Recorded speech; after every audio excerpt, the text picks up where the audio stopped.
Welcome to The Neighborhood, a Mr. Rogers tribute podcast.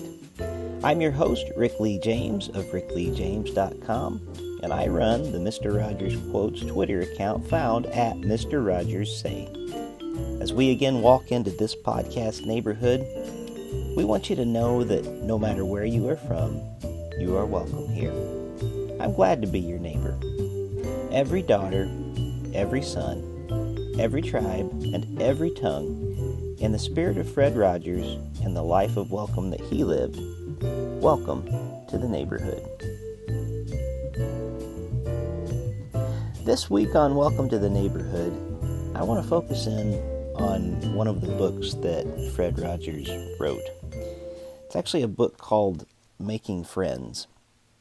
And I'm going to start with the introduction because it's a very good introduction. And even though this book is part of his first experiences line of books that it really is for little kids, I think there is so much there that adults can pull from it.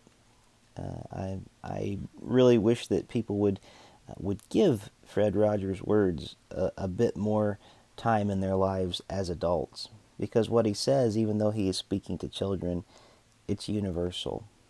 And obviously we are in a time where friendships seem to be hard to keep and maybe even hard to make. I've never seen such a politically divisive time where we value being right over having right relationships with other people. And I think it's very sad. And I hope that right now maybe this will be a way to help us come together in some ways. So I'm just going to read it to you today, and I don't think I'm going to be doing much more beyond that in this episode. But this is the book, Making Friends, by Fred Rogers. I'll begin with the preface to his book. One of life's greatest joys is the comfortable give and take of a good friendship. It is a wonderful feeling not only to have a good friend, but to know how to be a good friend yourself. Learning about friendship begins at an early age, when children graduate from playing side by side to playing with each other. There is so much to learn about sharing toys and sharing loved ones as children begin to share themselves with others.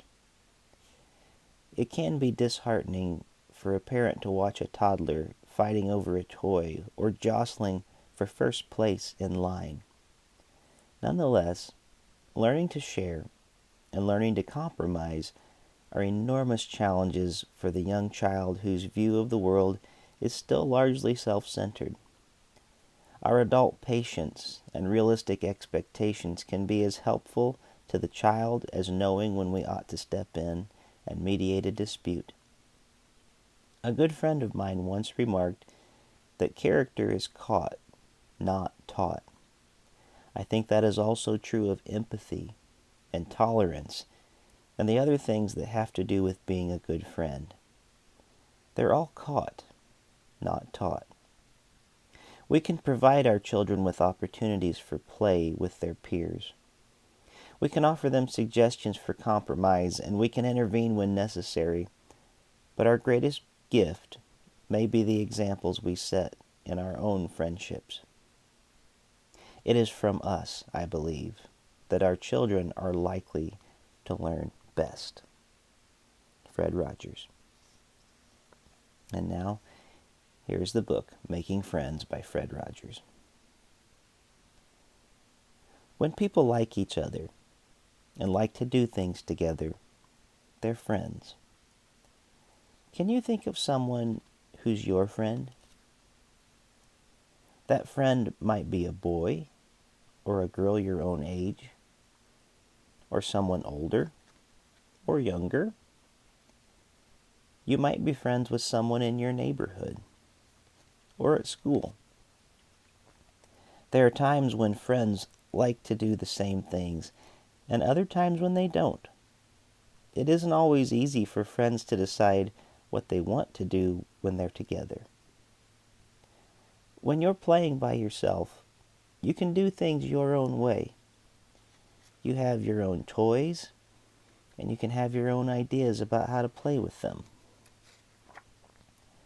When you're playing with a friend, that friend might want to do things another way. After all, no two people are exactly alike, so nobody does things exactly the same way. When one friend tries hard to do things one way, and another friend tries hard to do things another way, those friends can get angry with each other. But when they can finally decide how they want to play, they can get new ideas from each other. It can be hard to share your toys, and it can be hard to wait your turn, even for friends. When you can share or wait your turn, you can know that you're learning how to be a good friend. When you and your friend are playing together, it is sometimes hard to let someone else play too. When your friend decides to play with someone else for a while, do you ever feel that you aren't friends anymore? Well, to be friends, the same people don't have to play together all the time. And it can be a good feeling to know that you can have more than one friend. Good friends can have lots of happy times together. Times when they go somewhere special. Times when they discover something new. Times when they share a secret. And times when they try to help each other feel better. Good friends can make each other laugh or smile, and sometimes they might even feel like being silly. But good friends can also make each other very angry or sad. Even a good friend could make you feel so bad you wish the whole world would go away. Or so mad you might feel like hitting or pushing everybody in sight. When children feel like that, they can tell the people they love about it. Grown-ups can understand because they were little once too, and they've had times when they've been sad or mad. It isn't always easy to talk about those feelings, but often it can help. When you have those sad or mad feelings, the people you love can help you do things that won't hurt you or anyone else. You can even tell the friend who made you angry or sad how you feel. Good friends try to understand each other's feelings. That's what being friends is all about. Sharing sad times and happy times and helping each other grow in many different ways. I think that you will find, if you read that book or even listen to the book again, there is so much for adults. That is not just a book for children. We need to remember how to be friends to each other, how to learn from each other, how to share each other's burdens. Friends, I know these are difficult days, and I know there may be many more difficult days ahead of us. Just yesterday, at the time of my recording this, as a nation, we passed 100,000 deaths due to the COVID-19 pandemic. And when you think about that, that's one of our larger NFL stadiums or college football stadiums in the country. If you fill that up with people, I know that here in Ohio where I live, at OSU, their stadium seats about, I think it's around 104,000 people. Really, we've lost a stadium full of people in a very short amount of time, since January. In 4 short months, many of our worlds have turned upside down. We've lost people we love. We've entered a stage of grieving en masse.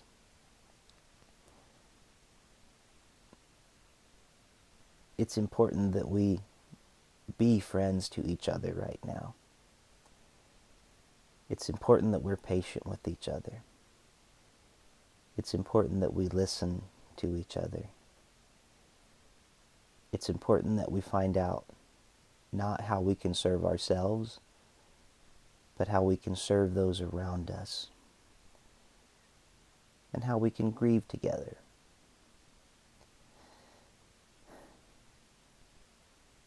I'm proud of you for being good neighbors to each other. I hope that you will continue to do so in the coming days. Thank you for being a part of the community on Twitter at Mr. Rogers Say. Thank you for being friends to one another. And being a friend means not only just having happy times, but also letting each other know when we're hurt, and to forgive, and to find ways to do things better. I hope this book today was a help to you, Making Friends by Fred Rogers. You can find the book online. I believe I ordered my copy.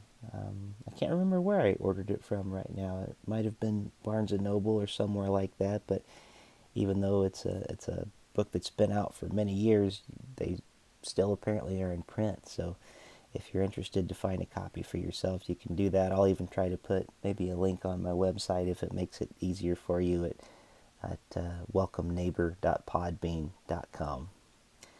Anyway, just wanted to let you all know I'm thinking of you. I feel the exhaustion. I feel the pain. I feel the tiredness that's there, and the grief that we're all going through together. We're taking a big hit right now, but I want you to know I'm proud of you, and we can get through these things together with patience and love and understanding and kindness. Thanks for being a part of this community. I'll look forward to being with you next time when I have something to share. By the way, just in closing, if any of you like to sing, this doesn't have anything to do with Fred Rogers other than it's trying to spread some kindness. If you want to go to my website at rickleejames.com, we're putting together a virtual choir, and we're taking your video submissions of singing to a song that I wrote, and we're taking those until June 6th. So if you want to go to rickleejames.com, on the front page, you'll find details about joining the virtual choir, and you can sing with us from your home. Well, that's it for now, and thank you for joining me here in the neighborhood. I do thank you for joining me here this week in the neighborhood. Music featured on the podcast today was Nouvelle Noel by Kevin MacLeod. I want to say a special thanks to all of you on the at Mr. Rogers Say community on Twitter. You really do brighten my day with your kindness. I'm your host, Rick Lee James. My personal Twitter account is at Rick Lee James. My website is rickleejames.com. My other podcast is Voices in My Head, the Rick Lee James podcast. And I look forward to being with you again next time. Until we meet again, remember, you make each day a special day. You know how? By just your being you. There's only one person in this whole world like you, and people can like you exactly as you are.